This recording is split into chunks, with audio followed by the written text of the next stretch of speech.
앞에서 이어지는 강의입니다. 이번에는 이제 그 목표 지향적 공부 방법. 제가 앞서서 이제 말씀드렸죠. 처음에 이거를 내가 혼자서 하는 거라면, 목표를 세울 때 왜라고 하는 이유가 있어야 되고요. 그런데 이제 제가 이 밴쿠버 중앙일보에다가, 아마 다음번인가 아마 나올 겁니다. 제가 이게 제 강의를 제가 뭐 준비를 해가지고 하는 것도 아니고, 그러다 보니까 저는 뭐 편집도 거의 안 하고, 기침 소리라든가 제가 이제 큰 소리가 들어간다든가 그럴 때마다 이제 편집을 하든가 그러는데, 밴쿠버 중앙일보를 보시면은 이제 거기에는 시작이 될 겁니다. 제일 중요한 거는 뭐냐면 왜라고 하는 이유를 찾아야 되고요. 그 다음에 그 목표를 그 다음에 설정을 해야 되고요.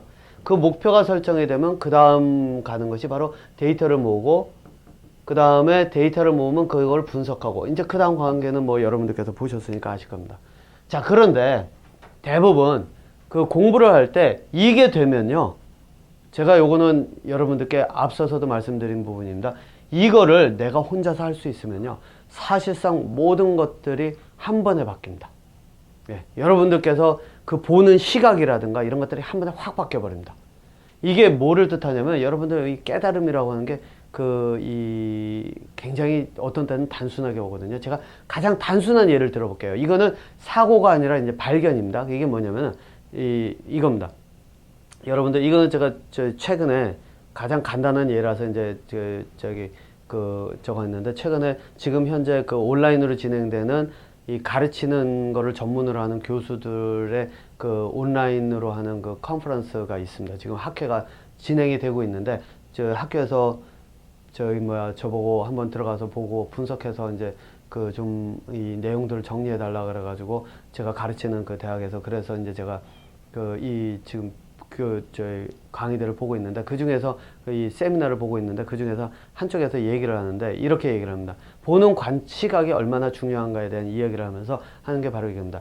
자, 이제 손가락을 놓고 여러분들도 한번 해보세요. 요거를 이렇게 오른쪽 방향으로 이렇게 돌립니다. 그러면은 지금 내가 보는 방향은 오른쪽으로 돌아가죠. 요거를 밑으로 내려보세요. 그 밑에서 내려가가지고 밑에서 이렇게 돌리고 있어 보세요. 그러면은 이게 어느 방향으로 돌아갈까요?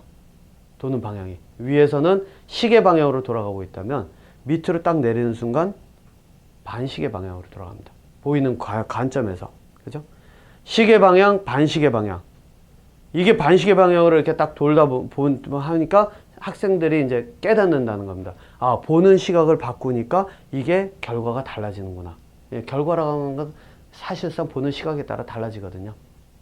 어쨌든 바로 이러한 내용들, 이거는 뭐냐면은 이 사람들은 이제 그러면서 보는 시각이 중요하다, 시각을 다르게 할 수 있어야 된다, 그 다음에 그것이 사고다라고 얘기했는데, 제가 이제 그래서 그 사람들에게 답글을 썼습니다. 이메일을 보냈죠. 이거는 보는 시각이 달라지는 건 발견이지, 이건 발견입니다. 발견이지 사고가 아니다라고요. 하지만 시각이 달라지면, 그죠? 시각이 달라지면 새로운 것을 볼 수가 있습니다. 그렇기 때문에 여러분들 기억나실지 모르겠지만은 제가 예전에 이런 얘기를 한 적이 있을 겁니다. 그 오른손으로 내가 항상 글을 쓰고 내가 물을 마시고 젓가락질을 했다고 한다면, 이제는 왼손으로도 한번 해봐라 라는 이야기를 이제 제안을 드린 적이 있을 겁니다. 그 이유가 뭐냐? 오른손은 내가 쓰고 있으면서 어떻게 쓰는지 관찰을 두뇌가 안 합니다. 그런데 왼손으로 쓰려고 하면 이건 내가 왼손을 써보질 않았기 때문에 이게 관찰을 두뇌가 관찰을 하려고 하거든요. 그러면서 오른손과 비교를 하거든요.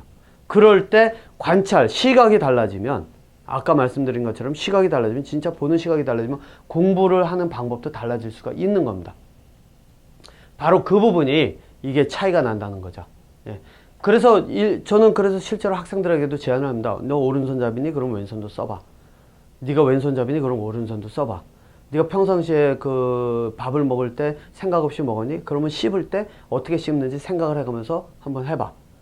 이런 식으로 제안을 하는 겁니다. 관점이 달라져도 두뇌는 작용이 달라지니까요. 하지만 이거는 아주 낮은 수준의 레벨, 그러니까 아주 기초적인 레벨이라고 보시면 됩니다. 발견을 해 가는 과정. 그러니까 사고가 아니라 발견이죠. 발견을 해가는 과정. 그래서 요건 두 개는 나눠야 됩니다. 어쨌든, 자, 그런데 이러한 것들을 뭐 발견만 해도 두뇌 능력은 조금씩 발달을 해 가니까요. 그래서 제가 이제 그 말씀을 드린 거고, 자, 실제로 목표 지향적 사고 방법을 하려고 하면은 이 왜라고 하는 것을 통해서 이 과정을 해야 되고, 이것을 내가 혼자서 할 수 있으면 앞서 말씀드린 것처럼 제가 박사 후 과정 이 콜롬비아 대학에 있을 때 이 과학자로 있으면서 거기에서 프로포저를 제가 준비하고 그것이 끝났을 때 이게 이렇게 하니까 이렇게 접근을 하니까 이런 식으로 나오는구나를 알았을 때 제가 보는 관점이 확 달라졌다 그랬잖아요. 물론 그 과정에는 코넬 대학의 제 보스도 있었고, 콜롬비아 대학의 그 천재라고 스스로도 생각하는 그 사람도 있었고, 그 사람들의 그 영향도 굉장히 많았고, 또 제 석사 때 공부를 이유가 제 석사 때 그 지도 교수님 때문인데, 그분의 영향도 있었고, 이런 사람들의 영향이 있었습니다. 박사과정의 그 사람은 아닙니다. 그 사람은 저는 그때의 생활은 박사과정 동안의 그 과정은 두뇌를 깨우친 것이 아니라 노예로서 그냥 박사 학위를 받는 그 과정이었고, 사실상 또 제 지도 교수도 저를 그렇게 취급했다고 저는 생각을 합니다. 뭐 그 사람은 아니라고 얘기할지는 모르겠지만요. 예. 하지만 그 사람은 제 머리를 뭐라고 얘기하냐면, 영어로 얘기하면 fucked up brain이라고 얘기를 했습니다. 제 머리를 가지고 대놓고. 예. 그 얘기는 말 그대로 한마디로 속된 말로 얘기를 하자면 욕이니까요. 그게 대가리가 아주 망가진 대가리, 이 표현이죠. 예. 어쨌든 이것이 한 번만이라도 할 수 있으면, 저는 그래서 나이가 30이 넘어서 이거를 익혔는데, 이것만 할 수 있으면은 모든 관점들이 확 바뀝니다. 이 앞에서 말씀드린 이 발견하는 이런 시각, 이거는 말 그대로 차원이 다른 그런 또 다른 단계의 그런 어떤 두뇌 능력이라고 보시면 됩니다.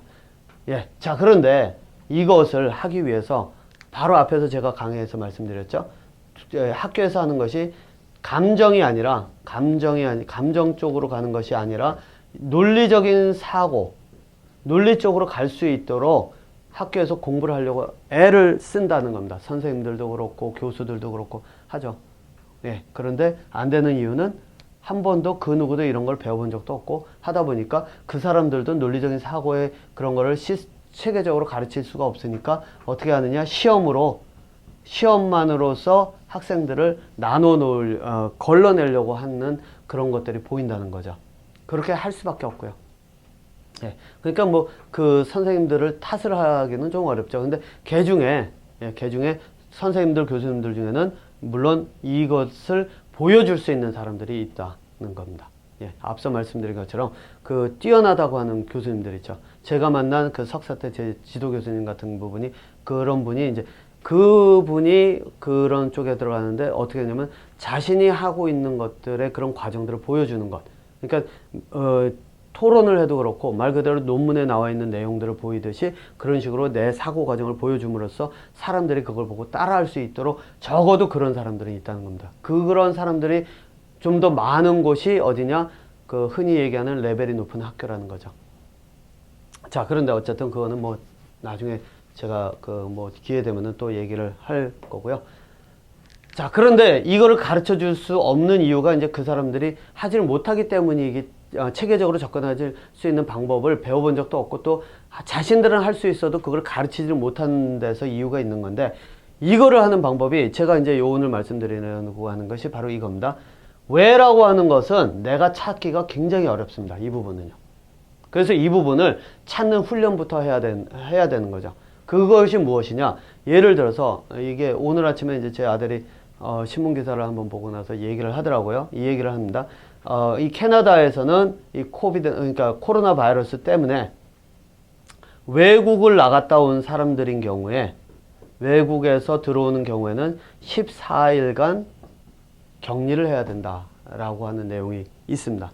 뭐 저희는 뭐 신문을 자주 보는 것도 아니고 그러다 보니까 이제 가끔 이렇게 보면서 뉴스를 보고 나서, 이거는 잘 알려진 사실이죠. 예. 이거는 지식입니다. 학교에서 배우는 지식. 예를 들면 앞서 제가 예를 든 것처럼 곰팡이는 소화효소를 밖으로 내서 밖에서 소화를 한 다음에 끌어들이더라 라고 하는 바로 그 지식이죠. 그 지식은 바로 이거랑 똑같습니다. 자, 그러면 그 지식을 어떻게 해야 하느냐? 내가 목표를 세우고 그걸 바탕으로 이 두 공부를 할 수 있는 그러한 공부의 주제로 바꿔야 됩니다. 그러려고 하면 어떻게 하면 되죠? 질문을 붙이는 거죠. 제일 처음에 해야 되는 것이 바로 이 질문입니다. 왜 14일인가? 왜 외국에서 왔을 경우인가? 그렇죠? 자, 그러면은 왜라고 하는 것을 내가 만든 건 아닙니다. 하지만 여기서 뭐가 있죠? 이거를 내가 그 사람들의 사고, 이러한 결정을 내리게 된 결정권자. 이거는 누구냐면은 결정을 내린 사람들은 사실상 저희 같은 경우에는 헬스 캐나다라고 하는 거기에서 저희 장이라고 하는 사람들이잖아요. 그 사람들이 결정을 내립니다. 뭐를 가지고 내리느냐? 데이터를 모아가지고 다 결정을 내리죠. 목표는 뭔가? 코로나 바이러스가 퍼지지 않게 하기 위해서. 그거죠. 자, 그러면은 왜라고 하는 것을 질문을 넣어놓고 그 다음에는 목표는 다 알죠? 바이러스가 퍼지지 않기 위해서. 이미 알려져 있습니다. 이것도요. 예? 그 다음에 뭐죠? 데이터? 이제부터 여기가 빠져있는 부분이라는 겁니다. 실제로. 예. 그래서 어떻게 하셔야 되느냐? 요것들은 왜라고 하는 것, 목표라고 하는 것 일단 세워놓습니다. 그렇죠? 예. 그리고 나면 이제는 어떻게 해야 되느냐? 내가 이걸 찾아가는 것이 아니라 데이터를 만들어진 외국에서 온 사람들 14일 격리 여기까지 만들어졌을 때의 그 데이터를 찾아야 됩니다. 그러면은 이 데이터를 어떻게 찾을까요? 바로 여기서부터가 학생들이 공부하기가 어려운 이유입니다. 그죠? 이게 되기 시작하면은 데이터를 모으면은 분석하고 하는 거는 쉽습니다. 그리고 밖으로 들어와서 왜 그랬는지를 이해하기도 굉장히 쉽습니다. 그러면은 왜라고 하는 이유를 내가 여기서 딱 찾아냈을 때, 아, 이 사람들이 이러이러한 이유로 해서 이래서 이렇게 해가지고 14일이라는 얘기가 나왔고, 그래서 이걸 통해서 하면은 코로나 바이러스가 퍼질 확률을 줄일 수 있다고 이 사람들이 얘기하는구나. 이유와 목표와 모든 것들이 다 맞아 들어가게끔 내가 찾아낼 수가 있다는 거죠. 네. 그러면 어떻게 해야 될까요? 데이터를 모아야죠. 여기 이 부분이 이제 필요한 겁니다. 그래서 실제로 선생님들이 해야 되는 부분이 가르치는 사람들이죠. 아니면 부모님들이든가 교수님들이든 누구든지 해야 되는 부분이 뭐였냐면 학생들로 하여금 왜라고 하는 것과 목표를 만들어 놓고 진짜 초점을 맞춰서 해야 되는 것은 바로 데이터를 어떤 식으로 모아가지고 어떤 식으로 분석하느냐입니다. 네. 그런데 그 분석을 선생님들이 이 데이터는 이렇게 모으고 해서 이 방법을 가르쳐야 되는 것이 아니라 공부를 하는 사람이 모으게끔 만들어야 되죠. 그러면은 선생님들이 해야 되는 그 방법은 뭘까요? 한 가지입니다. 학생들에게 질문을 던져줍니다. 예. 그죠? 그러면 코로나 바이러스가 퍼지는 형태는 어떠한가? 데이터를 모아와 봐라. 예. 그거죠. 여러분들이 만약 학생이라면, 공부하는 학생이라면 이걸 어떻게 해야 되는가? 라고 하면 코로나 바이러스? 그래? 14일이라고 해놨어? 그래? 그러면은 내가 어디서 데이터를 모아야 되지? 왜? 무슨 데이터를 어떻게 모을 것인가? 제일 처음에 공부해야 되는 사람들은 바로 그겁니다. 왜? 어떤 데이터를? 어떻게? 이게 첫 번째 질문입니다. 여러분들이 이거를 이쪽으로 끌고 가려고 하시면요. 공부를 하는 사람이라면 그것이 사실상 어렵기 때문에 가르치는 사람이 필요한데 뭐 이렇게 가르칠 수 있는 사람이 현재로서는 흔치가 않다는 겁니다. 네. 진짜 명교수, 명강사 이런 사람들 아니면 이것들을 가르치기도 어렵다는 거죠. 네.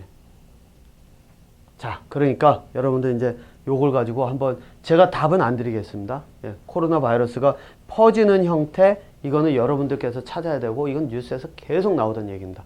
이미 뉴스에 이미 이 데이터를 어디서 어떤 식으로 모을지에 대한 내용들이 다 나와 있습니다. 그러니까 여러분들께서 그 방법을 가지고 왜 14일인지를 한번 찾아보세요. 데이터를 모아가지고요. 그럼 데이터를 모아가지고 하면서 분석을 해보면은 나오게 되고, 그러다 보면 이거가 이해가 가고 나면 그 다음에 이제 변종이라고 하는 이야기가 나오는 이유서부터 또 뭐죠? 최근에 제가 어젠가 봤을 때는 신문 기사에 그 내용이 나오더라고요. 그 코로나 바이러스 걸린 사람들 중에는 이 당뇨가 급성 당뇨가 발병이 될 수 있다라고 하는 내용도 나오더라고요. 그 얘기는 뭐 그게 당뇨가 만약에 이게 코로나 바이러스가 췌장에 영향을 미치는 거다라고 하면은 또 다른 이야기들이 나오겠죠. 그것이 되고 나면 그 보는 시야가 확 넓어질 겁니다. 여러분들 이 두뇌에도 영향을 미친다는 등 뭐 이런 얘기들 나오는 것이 이것만 한번 여러분들 스스로 찾아보시면 확 넓어질 겁니다. 그리고 나면 그 다음에 또 다른 주제로 가죠.